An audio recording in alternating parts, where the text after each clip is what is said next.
10-6 NC State taking on the 8th-ranked Seminoles of Florida State, a set that has been delayed a day due to bad weather here in the Sunshine State. So Parker Messick, the ace of the Seminole staff, gets the start here on Saturday afternoon. We'll take a look at his numbers. 4 starts this season, ERA at 2.52, 44 strikeouts. He's the ACC leader in that department, and he can throw 4 pitches for strikes. Wally got to second base, and that goes your force play. Exactly. Now you got 2 runners in scoring position. And you've got Jacob Godman stepping up at the plate. Godman, the junior catcher from Las Vegas, Nevada. Going back to that previous play, first thing I learned coaching years ago, working with outfielders, if you're running after the ball, the base runner is running as well. If you take 6 or 7 steps to get to the ball, he's guys the next base and he's making a turn. Keep your force in order. Let's see if Messick can get out of this.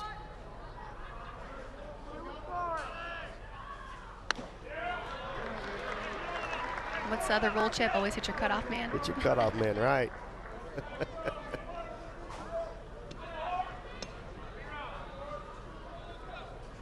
There's the numbers for Godman, 286 the batting average, 1 RBI on the season. Has not been the everyday catcher for the Wolfpack this season. Those nods have been going to a freshman in Jacob Cozart out of High Point, North Carolina. So an opportunity here for Godman. He'd desperately like to come through as he faces a 1-2 from Parker Messick. Had a quick conversation with Professional Scout last weekend, and everybody's bundled up, and I said Messick has another gear, and the scout thought I mentioned he has another year. I said no, he has another gear. He goes to another level right here. And there he goes. First strikeout for Parker Messick comes in the top of the second and with runners in scoring position. To mention another gear, 94 with the fastball, up in the zone. Up in the zone, that's hard to catch up to, and that's the thing about Messick. He's so competitive on the mound, and that's something that both his coach, his teammates, the opponents all say about him is he's just a true competitor. So with Tommy White stationed in scoring position, still at second, Josh Hood fouls off the first pitch he sees. Flied out to center to end the first. Batting average still north of 300 for Hood.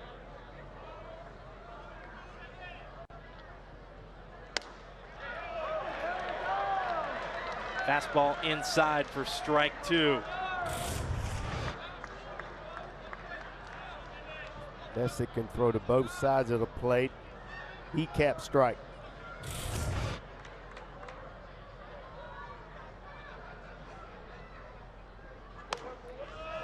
Coach Avent said that Hood is a player that transferred in from an Ivy League school, and so he hasn't played in over 2 years. So at this point right now, it's just fun to watch him go out there and compete. He loves the game of baseball, and he's just having a great time while he's out on the field. And he said, too, that he's really struck by how there really hasn't been much of a drop-off or accumulation of rust. Yeah, and that just goes to show the work that he's putting in the offseason. Well, Parker Messick starting to put in some work there, off speed for the strikeout. He labeled a lot of fastballs in the first inning, and now here in the third inning, relied on his off speed. He's down and dirty, had him out in front.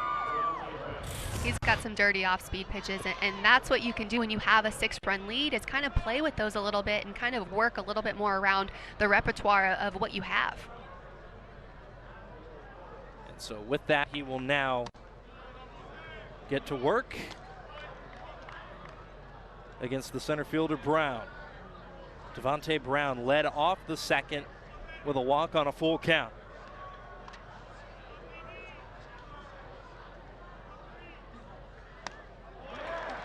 One and one. Great challenge there.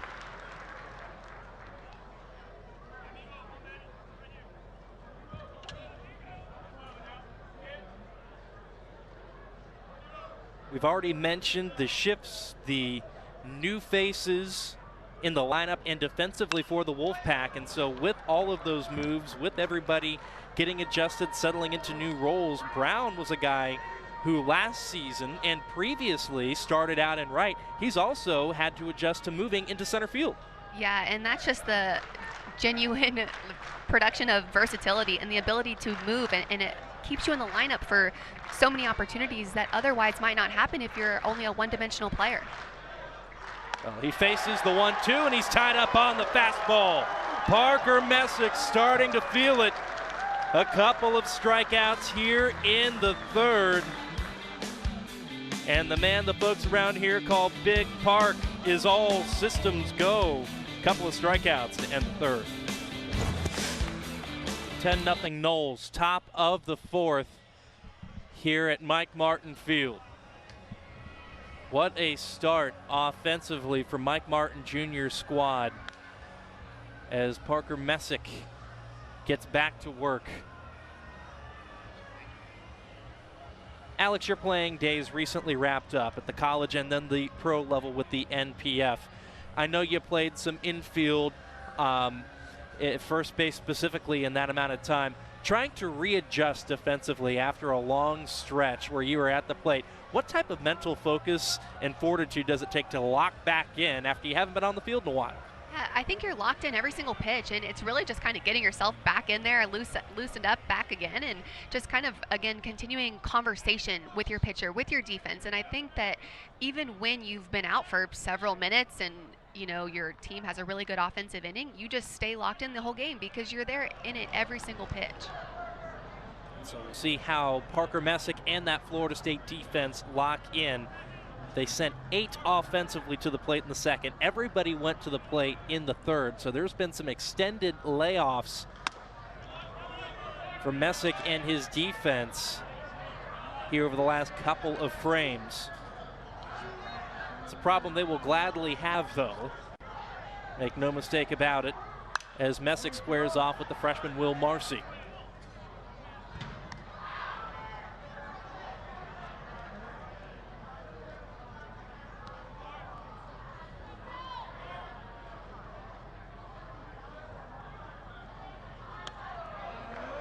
Came inside to make it 2-2.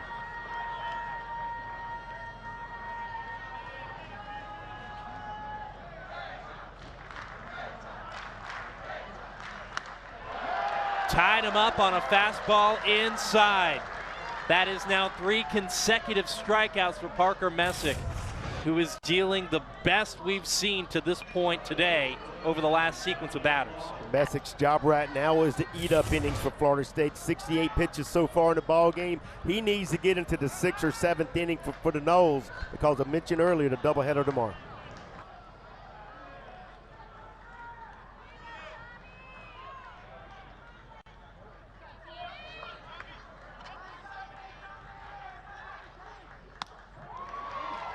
Tried to jump on that fastball. It goes 0-1. Third at bat, first pitch swinging for Tommy White. Alex, as a hitter, I imagine confidence can be contagious. Absolutely. They tend to trickle into each other, but we take a look right there at Florida State's defense and the way in which they're playing the shift, which to me is so interesting given that all 4 of the 5 hits so far have been to the right side of the field, and then the 5th one was to center field. So really playing the odds specifically for Tommy White, even given Parker Messick really attacking the part of the zone that's really causing these hitters to hit opposite field hits. Went off speed for yet another strikeout. Tommy White comes up empty on another filthy Parker Messick pitch. Really good job by Parker Messick, just attacking the zone, so competitive, gets Tommy White swinging. Right now, 10-2. The Florida State bats, they went to work there in the 2nd and 3rd, but you guys have responded with back-to-back solo jacks. What's the message to the guys right now? Well, there's no message. We're obviously getting beat up pretty good right here. I think we've had a good offensive effort against one of the top pitchers in the country in Messick. But we've had a good at bats. We had some guys on there loading them up, and but they've done a good job with the bats. They've done a good job against our pitching. We've made some mistakes defensively. Seen a couple of towering shots in the infield. Yeah. That was a stroke there. Hood himself secured one over in front of the Florida State dugout a few innings ago. If you've ever played baseball or softball, you know the difficulty of those balls, because I'm sorry, I'd rather have 10 balls hit on the ground at me than I would one in the air like that.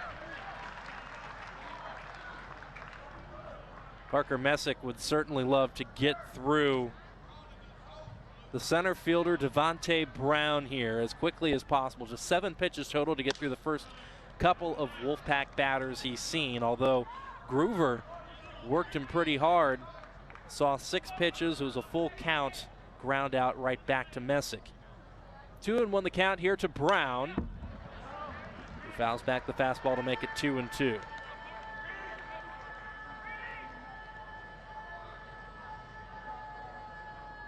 Struck him out on a fastball, his last at-bat up in the zone.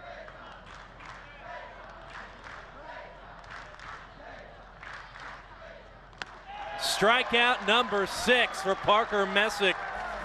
Puts an end to the 5th, and it's his first 1-2-3 inning of the game. Parker Messick is looking so good, really aggressive on the mound. That fastball is dirty.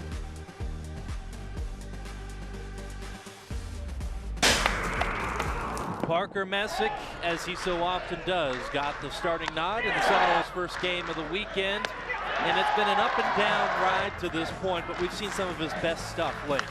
Parker Messick is so fiery on the mound. I love his competitive nature. He is selling out for his team. He's got some high cheese, he's got a great breaking ball, and he's got a nasty changeup. He also has recorded 5 of those 6 strikeouts you see over the last 3 innings of work. 98 total pitches to this point. A couple of solo shots, the earned runs for the Wolfpack. And that's the body of work for Parker Messick to this point. And that'll bring up Tommy White.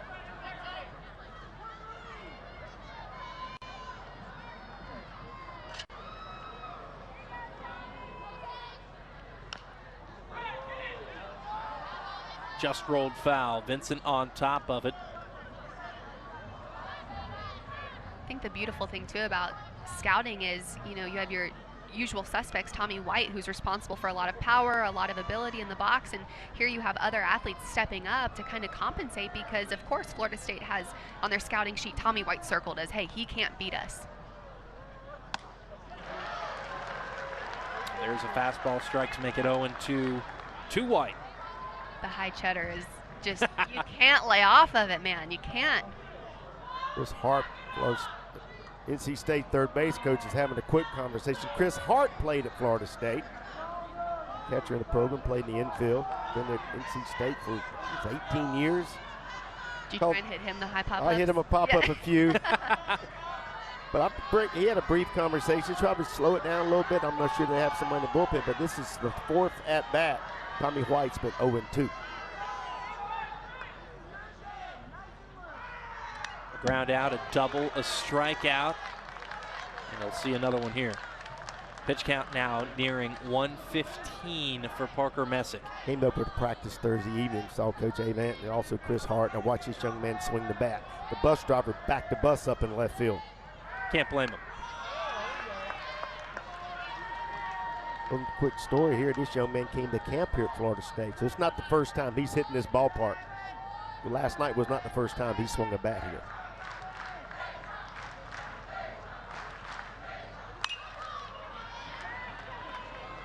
Good battle here. The freshman digging in against Parker Messick, making him work a little bit more to get out of the 6th inning. The Messick's pitch count there, 115. This will be his last. I would be willing to bet. His last inning.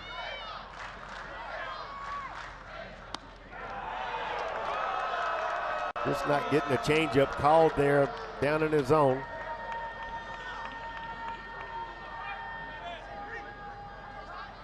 Punched him out last time up. It's not showing with a changeup. Well, with the fastball that time, he'll foul it off.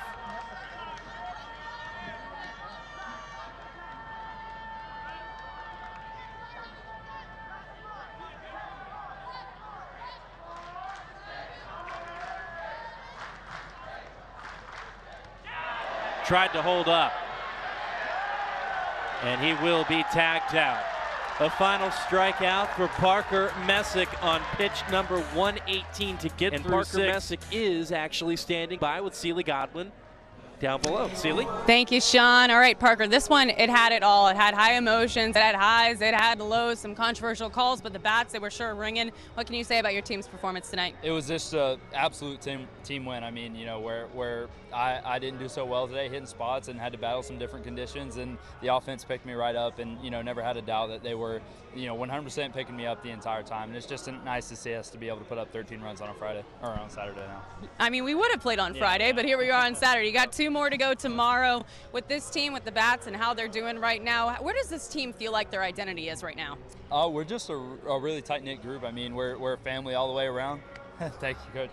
We're a really tight-knit group all the way around, and I mean, just to see the bats come alive, and I know that Bryce and Ross are going to, you know, have great starts as they always do.